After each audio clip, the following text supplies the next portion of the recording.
couple of years ago, I took a intermediate writing course at Southern Utah University. In that particular course, I wrote quite a few different essays that revolved around food culture and recipes and things like that. As an individual who has, for the most part, hated cooking for most of my adult life, I found the class to be somewhat less than enjoyable. But that said, one particular essay that I did write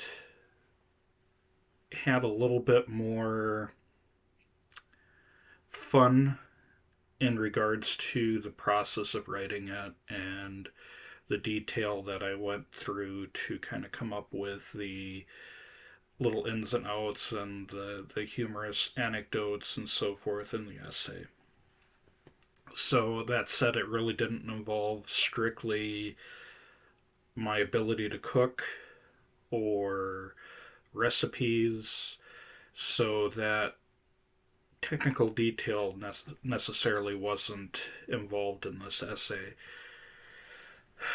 So that said, I wrote on Lutheran food tradition and culture, which that is the title of the essay that I wrote, and this is back in 2023. Growing up Missouri Synod Lutheran, I had a front row seat to picnics and potlucks that I, for the most part, loved.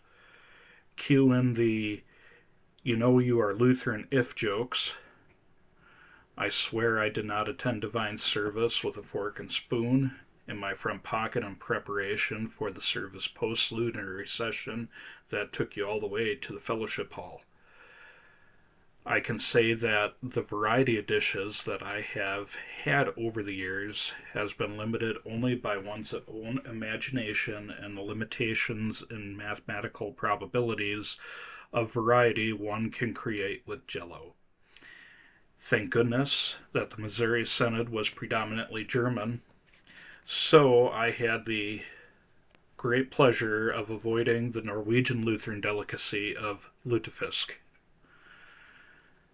Every denomination of Lutheran, I'm sure, will lay claim to the potluck, and with more denominations than I can name, in a simple essay, I will stick with my childhood denomination of the Missouri Synod.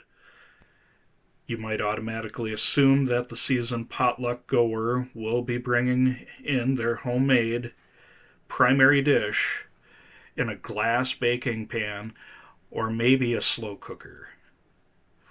For the most part, that assumption is fair, and one is only left to assume that someone walking in with a communal bag of potato chips or a store-bought tub of macaroni salad either forgot about the potluck or their mama never taught them how to cook. Fellowship halls in those old whitewashed clapboard churches tend to be located in the basement, and for those aging congregants, they would rather spend a weekend in hell than miss the basement potluck, so wheelchairs and walkers be damned. Needless to say, though, if they forgot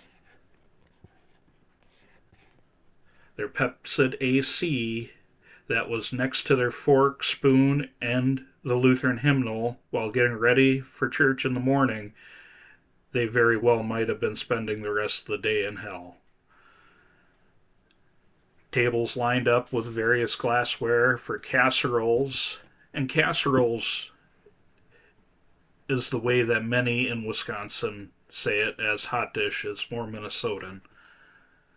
Electrical sockets are filled beyond their recommended limits with a slow cooker type appliance that had most likely had its cord rewired by the local pastor after finishing off the leftover communion wine. Certainly, if a fire were to break out in one of those underground events, the casualties would be devastating. Personally, I couldn't think of a better way to go than with a plate of food in front of me that I didn't need to cook.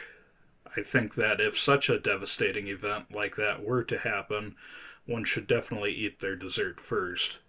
Speaking of desserts, potlucks are not simply limited to casseroles, though I wouldn't complain. Now we get back to that thing called Jello. Let's go back further to the seasoned potluck goer, and you know when someone is trying and when someone forgot about the potluck. Should one simply bring a tray of Jello squares to the potluck? I mean, sure, people will eat them, and almost all Lutherans are passive aggressive bunch, so instead of making you feel stupid for bringing a bland item to eat, they will make you feel good while devouring your food, while comparing your dish to the 3 years running best in house potluck dessert making champ, just to soothe their souls from eating a Jello that wasn't a proper salad nor dessert simultaneously. Yes, this essay is serious. From years of experience, I can say that with certainty that there is a no more dangerous, in more ways than one, and yet delicious event one can go to in the Midwest, especially Wisconsin, that can be found at almost any Lutheran church on any given Sunday. It will bewilder the hell out of you, yet it will leave you wanting to come next week, if not for the sermon, but for that delightful green bean casserole.